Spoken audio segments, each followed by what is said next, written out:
The government's decision to take up the payment of a US $525 million loan guarantee to Kenya national carrier Kenya Airways by the United States Private Export Funding Corporation after the airline failed to meet its repayment obligations has been approved by the cabinet. I've started with what we call ownership costs, fleet ownership costs, which is a cost that we pay to our lessors. That discussion started in 2021, continued in 2022, and it has been painstaking, but it is yielding fruits.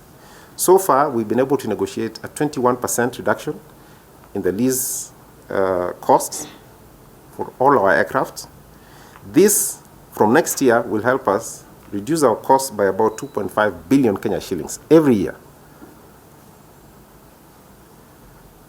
The National Treasury, in the latest debt management report for the fiscal year 2021 to 2022, indicated that in the year 2017, the government of Kenya guaranteed part of the $841.6 million 10-year facility running until fiscal year 2027 to 2028. The arrears have been paid and the innovation process is ongoing and is expected to be finalized in the fiscal year 2022-2023. The National Treasury says the loan repayment done by the government on behalf of KQ will be recovered through a subsidiary loan agreement between the government and the airline, according to the requirements of the Public Finance Management Act 2012.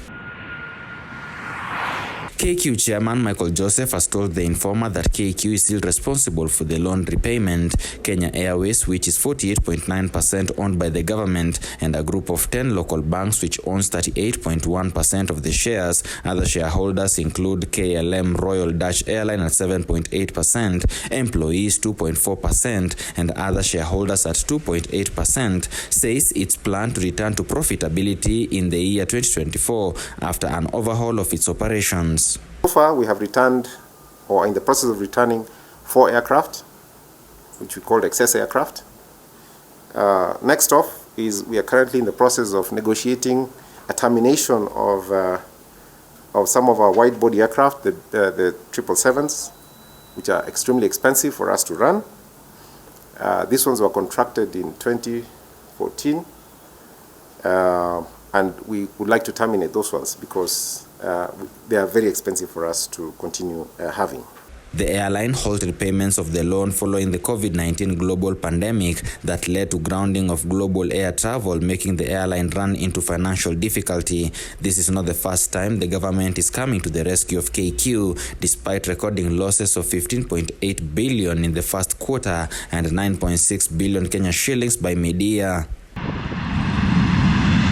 While appearing before the National Assembly Committee on Appointment for Vetting, the new Transport Cabinet Secretary Kipchumba Murkomen revealed his plans to reform Kenya Airways by splitting it into passenger, cargo, charter services and drone subsidiaries to maximize on profit. Samson Jura for The Informer, Nairobi.